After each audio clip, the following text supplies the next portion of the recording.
But today, I'm the greatest of all time. Thank you. Never stop, I'll get it if I want it. Gotta make to myself a promise. I won't quit, keep going till I got it. I won't give up till I'm on top. Yo, no, I ain't the type to give up. If I do something, man, I do it till I get what I want. I turn a business out of nothing into something I love. I got a poker face, but honestly, I'm not one to bluff. I flip a switch, never miss, man, I always stay up. Don't let them see you always have a plan to stay tough. This life ahead of you ain't easy, it was built to be rough. But that's what makes a personality, is tragedy, bruh.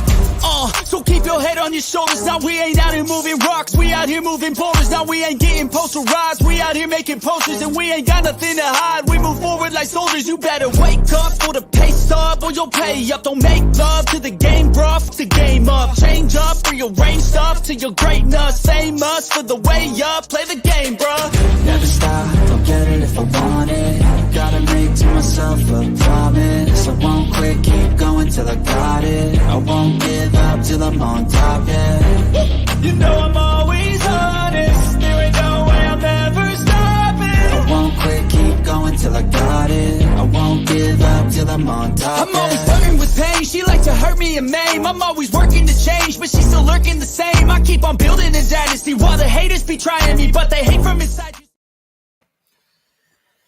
Good afternoon and welcome back to another episode of Unscripted here on the Elite Sports and Entertainment Network.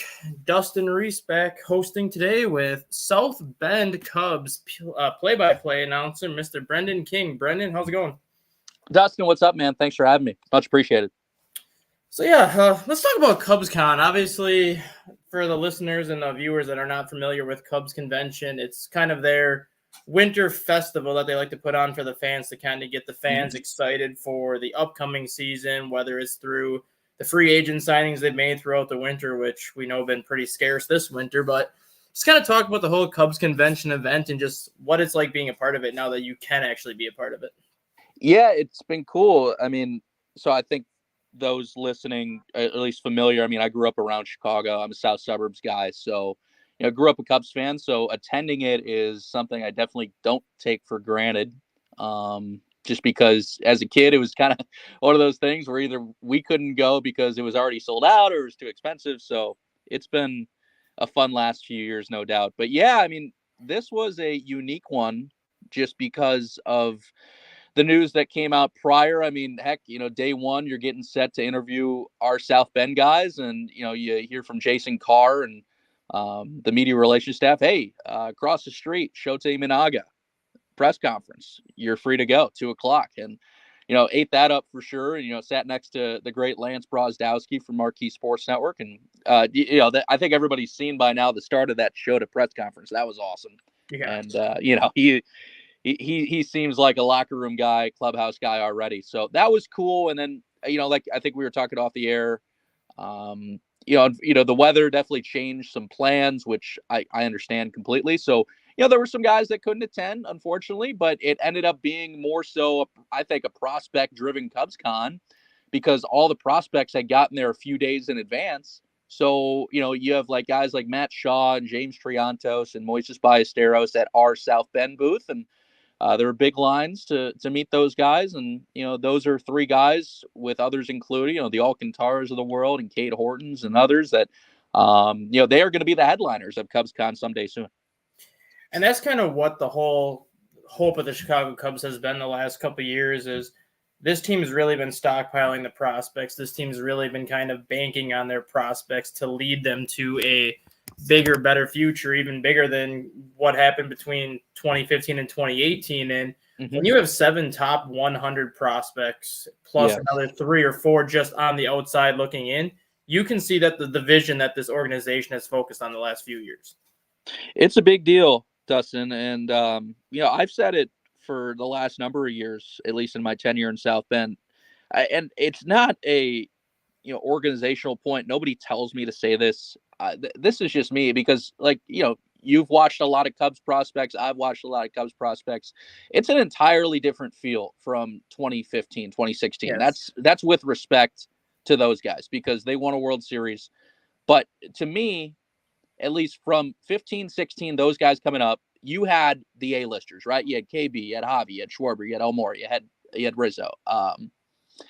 You have the headliners here. You got the PCAs, you got the Canario, you got the Horton, you got the Alcantara. But to me, there's the grouping of the next tier that I don't think they necessarily had with that first rebuild with Theo and Jed, because all the pieces that have been traded, and you build up the farm system, you acquire stars like Bellinger and Swanson, and what Nico Horner has become, Ian Happ coming into his own. It has worked in that way because you've been able to have this at least sustained prospect success at the big league level with the Nicos. But you also got the next generation on the way. So there are legit, man, 40 guys in the org right now that if you ask me about them, that guy could play in the big leagues, which I'm not sure if that was necessarily the case in 15-16. Again, you had the guys that won your World Series, which is really, really important. But the depth of the prospect level, that is what to me stands out most. And when I was talking to Alex Cohen a couple months back, and even Sam Wiederhaft, we kind of both said the same thing. Like when Theo Epstein initially created like that A-list group with Schwarber, Brian, Soler, Baez, and all those people, the focus was to get those guys as major league ready as quickly as possible because you knew what they were going to be. But now you kind of look at what Jed Hoyer's done. Not only is the focus to get these guys ready, but there is now like that winning mentality that has gone through the organization where not only do they want to develop these prospects, but for the first time in, I don't know, probably 20 years, in my opinion, the entire organization from low A all the way up through the major leagues is focused on development and winning at the same time. Well, look at what's happening in the minor leagues. I mean, the Tennessee Smokies won a title this year. I mean, I've gotten the joy of being part of 2 rings in 3 seasons in South Bend, that run. I mean, Myrtle Beach has been in the playoffs seemingly every year. And, AAA Iowa, they've kind of been, I'm excited for Alex Cohen because they've kind of been waiting in the wings, right, for all these dudes to get there. Because like you said, a lot, the prospects come up through the low levels, and that's the way it works. But usually, AAA Iowa is not able to benefit as much because, like look at Chris Morel, went up straight from AA, So I know that I was going to be stacked this year, and I really, really hope that for Alex's, benefit and the fun of being a broadcaster, he can experience that too. Because, me, Sam, Mick in Tennessee, we've all experienced playoff runs, and, I'm excited for Alex. But yeah, I mean, it's been fun, man. I can't say this is what I expected when I signed on in South Bend. I mean, look, if you told me we were going to be part of 2 rings, I mean, that's a pinch me type moment. But just the level of guys that have come through. I mean, that 19 team, and we had teenage Brennan Davis, we had teenage Cole Roeder. I mean, Nelson Velasquez was a super young player at that point. And then 22, I mean, PCA, Casey, Danny Palencia, the list goes on. So it's been a great run. And let's just talk about last season for South Bend for a little bit. I know when you looked at the year that Myrtle Beach had in 2022 and kind of the players that South Bend was going to get from Myrtle Beach that year, there was a lot of high expectations in South Bend last season. And for the most part, they were right in the thick of the playoff hunt up until that final week of the first half when they dropped, I believe, 5 of 6 to miss the playoffs. And then the second half, it just went downhill really quickly before they started to play well kind of those final 2 weeks. Just kind of talk about the year itself in South Bend this year. It was a fun year. I kind of think, like you kind of got to temper your expectations because, again, that I think our president, Joe Hart, said it best. Joe, who actually just turned 50, shout out Joe Hart, has been in baseball for 25 years. And before the 19 title, he had 1 singular ring in 21 years. And that was like, I think he said it was as like a junior account executive when he was just getting going. So it is rare what the Cubs are doing at the minor league level. And I definitely don't take that for granted. I know Mick, Alex, and Sammy definitely don't either. But yeah, last year was one of the highest prospect levels we've ever had in my time there. Mm-hmm. But it was sort of one of those things where nobody played together at the same time, which was, if you're a Cubs fan, it's a little disappointing because, I mean, what I would have given to see in the same clubhouse, Cade, Shaw, Alcantara, Triantos, right? All those guys. I mean, hell, Luke Little started the year with us, which is wild to think about. But yeah, it was just kind of one of those things where nobody was together at the same time. Kevin got hurt. Cade got called up really quick. I mean, look at what Tennessee did. I mean, a lot of those guys were our guys that we had, and I'm really glad the Smokies got that, because that's a fan base that had just been so thirsty for a championship, and I'm so glad they got it. Especially, hopefully, a new ballpark's on the way there. That's an awesome way to go into that. But yeah, I mean, watching Shaw make his pro debut with us, watching Rivera make his pro debut. At the start of the year, Luke Little and Cole Franklin are dominating in the month of April. They get the call. I mean, Kevin on his hot streak. I mean, the guy hit 350 in the month of July. In my opinion, he was not only the best hitter in low A or high A that month, but I think he was one of the best hitters in all of minor league baseball, top to bottom, that month of July.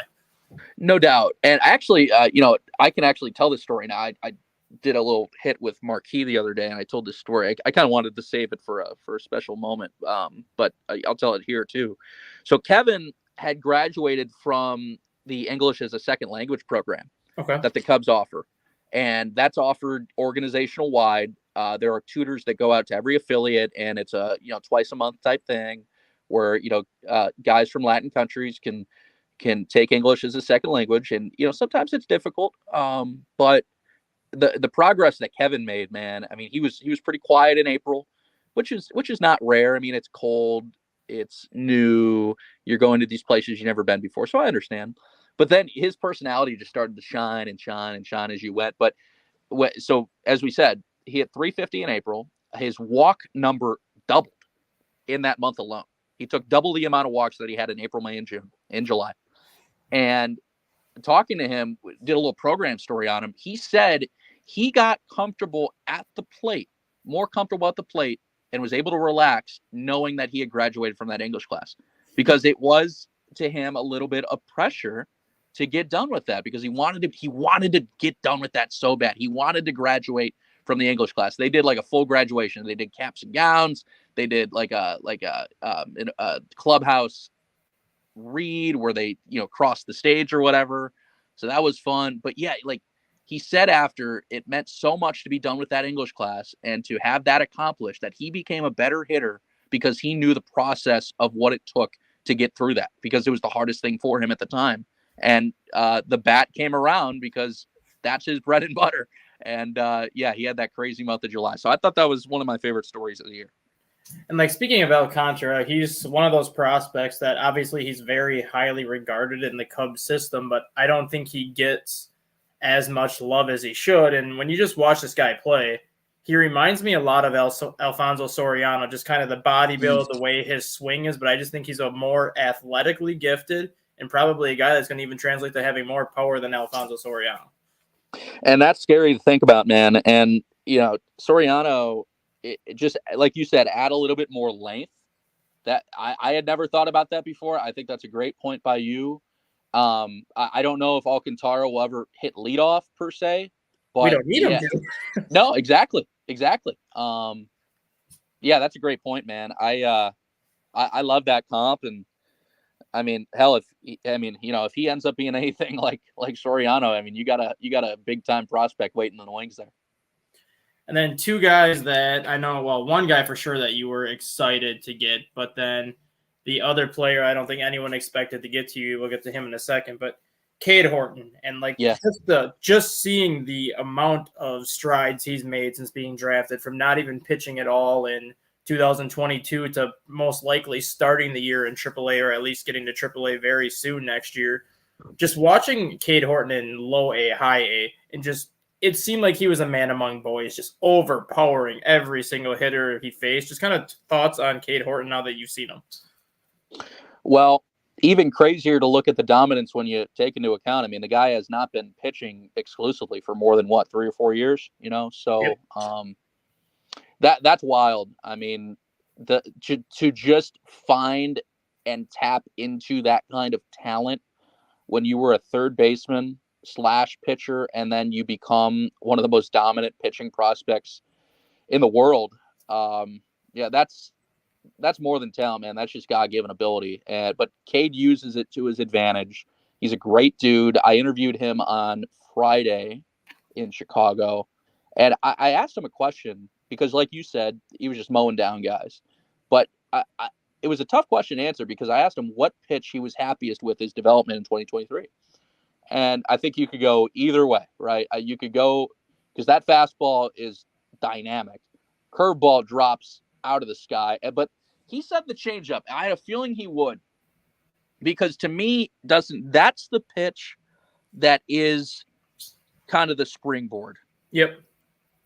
Especially as a starting pitcher. Now, if you're a reliever, how many relievers in the big leagues are dominant with two pitches? Many. Yeah, many. and that fastball slider combination he has would just be closer written all over it. But everyone said if he can get that changeup as that third pitch, he's going to be a top of the line ace type of stuff. No doubt. I mean, in his Milwaukee Brewers top of the line days, Josh Hader was a one pitch guy almost, right, with that fastball. So, but yeah. If that changeup can really come into its own, and that can be the out pitch, sky's the limit, man. And who knows if he even adds a fourth pitch because you're at the point where he is mastering those three. I mean, I'd be a fan of tap into a cutter, look at something like that too, because now I don't think he needs that, but if he's going to take that level, if he truly is a future Cy Young caliber pitcher. And if he's mastering those three, send him to the lab and add one more. I mean, why not at this point? So, right. Yeah, I think Cubs fans should be really, really, really, really excited about him. And then I think the one that outside of PCA and Cade Horton, I think the other prospect that the fans are getting more excited by the day with is Matt Shaw. And, I mean, the guy gets drafted, the first round of this year. And no one expected him to do anything. And all of a sudden he goes to Arizona for 3 days, and they're like, let's go to Myrtle Beach.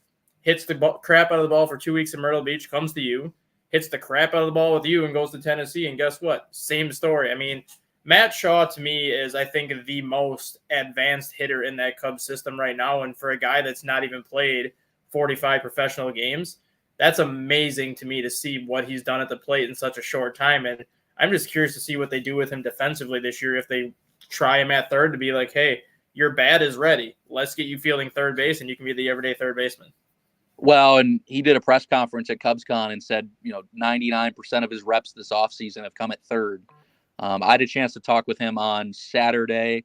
Great conversation. I think he is one of the most humble stars I've come across. And I use star. I don't use that term gently. I mean, he is a future star, and he's already making waves, man. We had an autograph signing with him on Saturday, right after that interview, and that line was 20 minutes deep. I mean, Cubs fans realize the magnitude of this guy. I mean, it's like getting, it's Nico-esque, and I didn't spend a lot of time with Nico.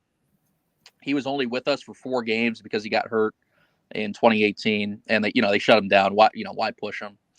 But Shaw, like you said, just continued to take that next step, and why not? He's a polished college bat. He's a Cape Cod League MVP. He, with that Cape Cod experience, I'm a little biased because I was, that's where I started my career. But you get that experience, you win an MVP out there, you win a title. You're already used to the wood bats. Give him a run at AA. Ends up winning a championship. And that middle infield, I don't discount too the experience he had with Josh Rivera. I think Rivera is right there too, even though it's going to maybe take a little bit longer. I love the Josh Rivera piece too, and it was super cool to see them complement each other because when they came to South Bend, Shaw and Rivera, they had known of each other in college, being at power schools, Maryland and Florida, but they had never met each other, end up being roommates, end up becoming friends, and Shaw dips out, Rivera finishes the year with us. But yeah, I mean, I was scrolling Twitter earlier today and got some Bregman comps, and really it kind of makes sense because Bregman and Shaw are similar sizes. I think the power numbers can be similar. I mean, Shaw has some really sneaky pop. I think he finds the corners well. He's a great oppo hitter. I remember a triple he had in South Bend. It was ripped up the line into the right field corner, just took an outside curveball and just was able to slap it the other way, ends up turning it into a triple right. He's got great speed. He runs the bases hard, great base running skills, which I think will suit him well. He's five-tooled, man, and not kind of a different five-tool than PCA. PCA is kind of like that's a league of its own when it comes to five-tool. Yeah. But yeah, I mean, baseball intelligence was Shaw too. I mean, he is a humble, smart, dynamic personality. I really, really like him, and I think he fell right in the Cubs' lap as well. They made the right pick there, no doubt. And then a couple other players I wanted to kind of ask you about. Obviously, Moises Ballesteros was kind of one of those guys that in 2022 really started to show what he could do offensively, but I don't think a lot of people saw what he could do until he got to your level this year in 2023. And for all the talk, yes, Miguel Amaya is the most major league ready catcher prospect, and from all accounts, it looks like he will be the backup to Yan Gomes when the season starts. Mm-hmm. But outside of that, there's nobody else in this system that is as close to Ballesteros as terms of being the catcher of the future. And if he keeps hitting the way he hit last year, even if you have to move him to a DH just because of his size and kind of the way his body build is, I think it is going to be a little bit more difficult for him to stick at catcher long term, because I kind of view him as a smaller version of Kyle Schwarber. But if that bat continues to play, having a left-handed bat like that in your lineup at such a young age is always going to be a plus. And you kind of got to pinch yourself because he's still only 20, right? I do think he's going to be able to stay at catcher because you mentioned his size. The size is a thing where it's, and I mean this with the ultimate respect, it's sort of like a baby fat type thing where he's still growing, right? And I think it's, here's I was telling this story the other day. To me, it's an identical body shaping to a guy that's no longer in the organization, but he once was a high-level prospect, Jose Albertos, former number one prospect, right-hander. Yep. Jose came to us in 2018. Awesome kid. Awesome kid. I am rooting for him to this day because of the level kid he is. But, he was, his body type was sort of like Ballesteros, where it was bigger, but it was not a thing where it couldn't change. And then Albertos came back to us in 19, slimmed down, really fit, worked out, and got a lot stronger. I think that's where Ballesteros sits because he's in a spot where he's already got the power. I think if he slims down a little bit, he won't lose that power. But I think the Cubs are in a spot where their strength and conditioning staff is awesome. Dallas Lopez leads that up down in Arizona, and Dallas is the man. He was the strength and conditioning coach for us in 19, and he does an outstanding job. I think, and again, I'm not a personal trainer, farthest thing from it. I'm not a strength coach.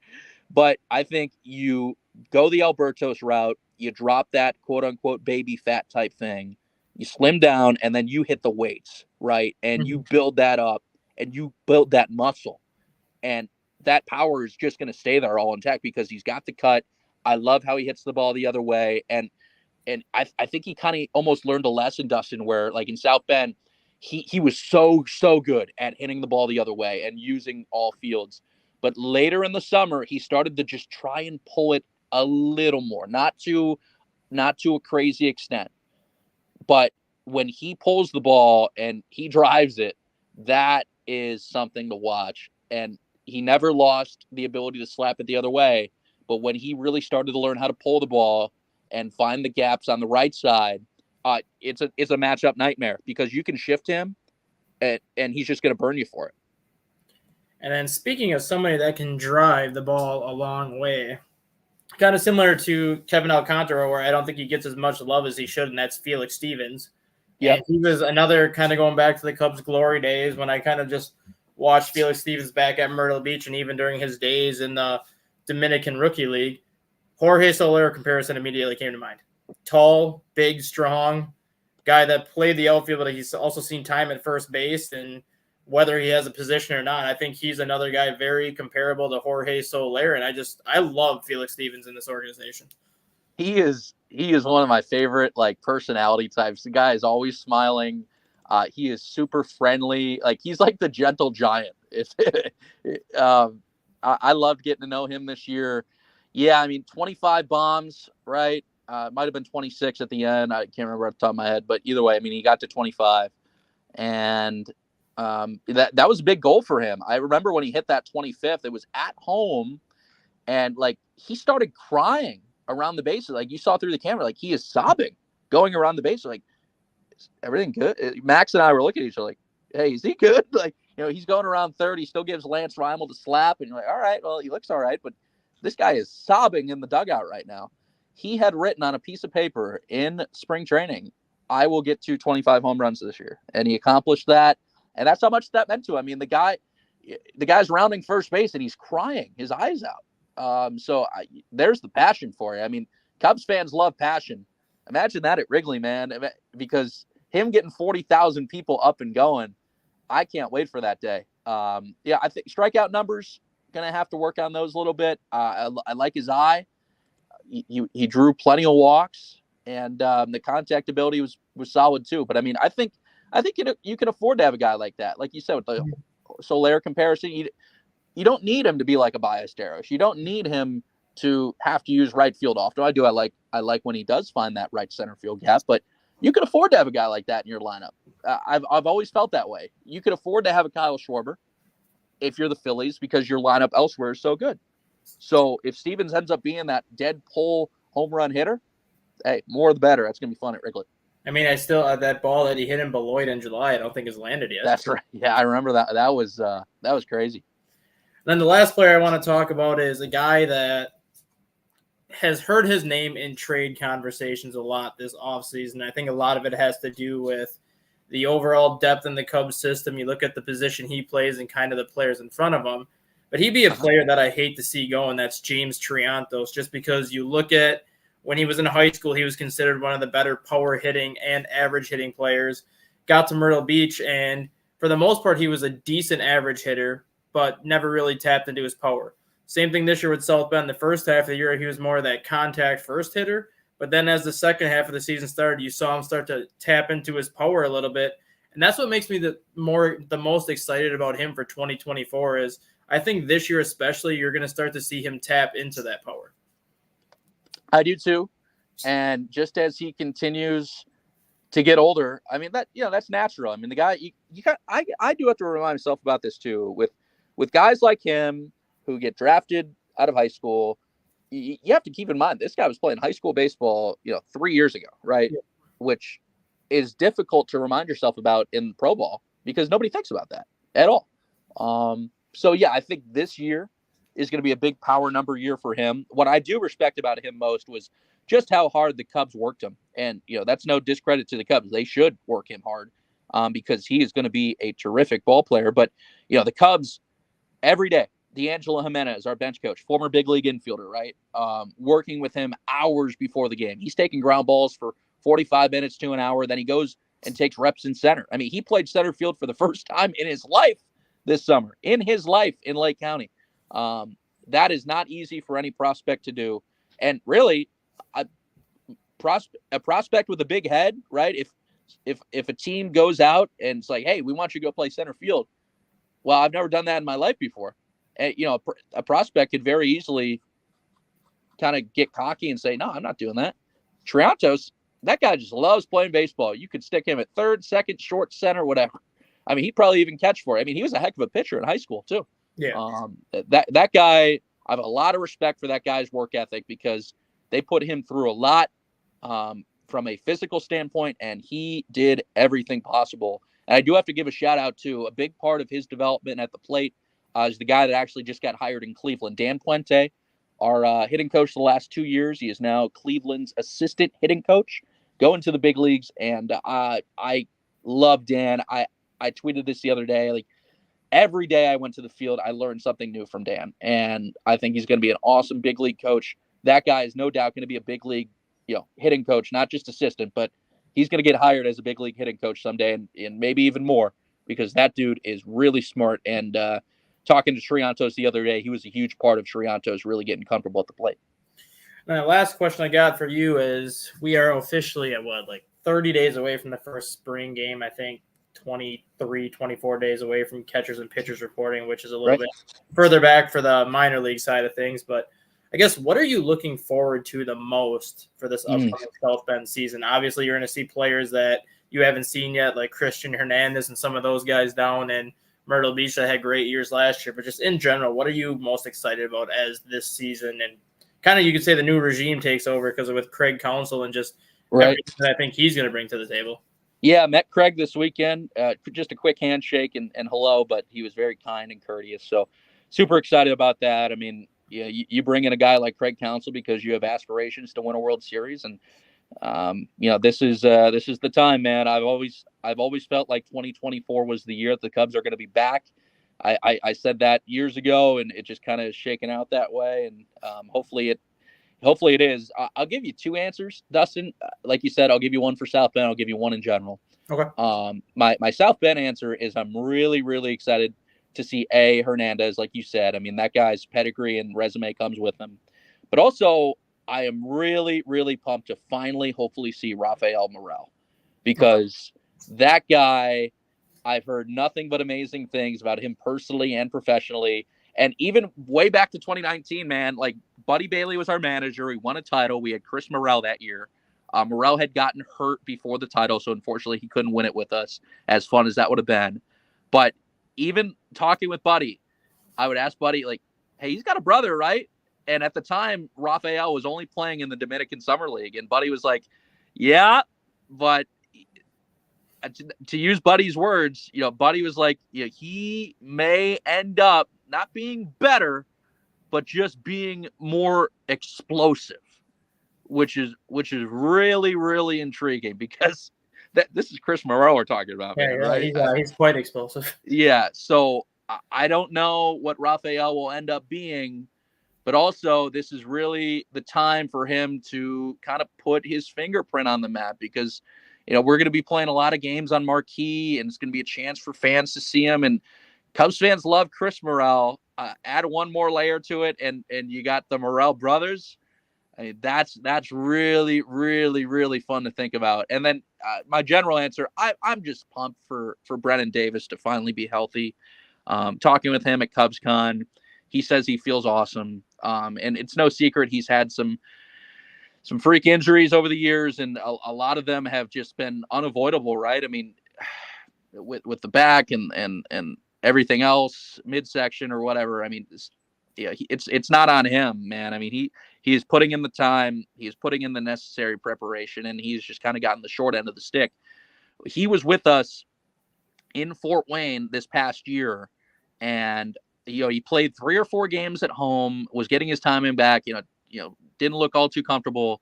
And then the next series in Fort Wayne, right? A couple of multi-hit games, hit a bomb dead center, which is not easy to do in Fort Wayne, by the way.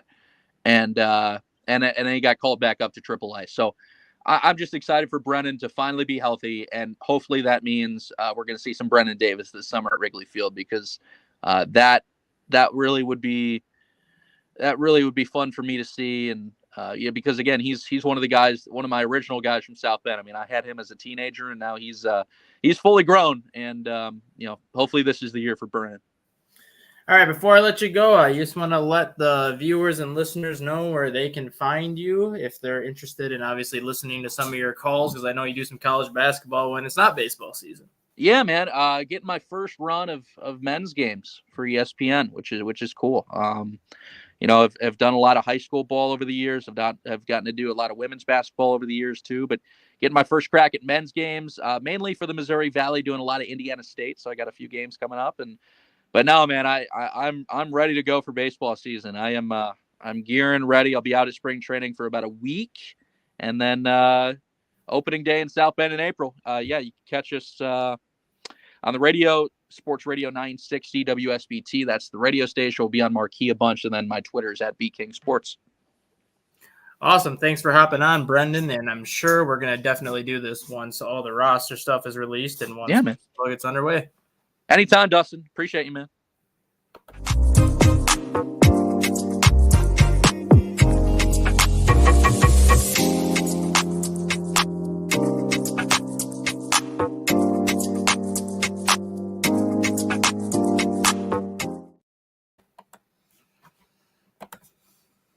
Good stuff, man.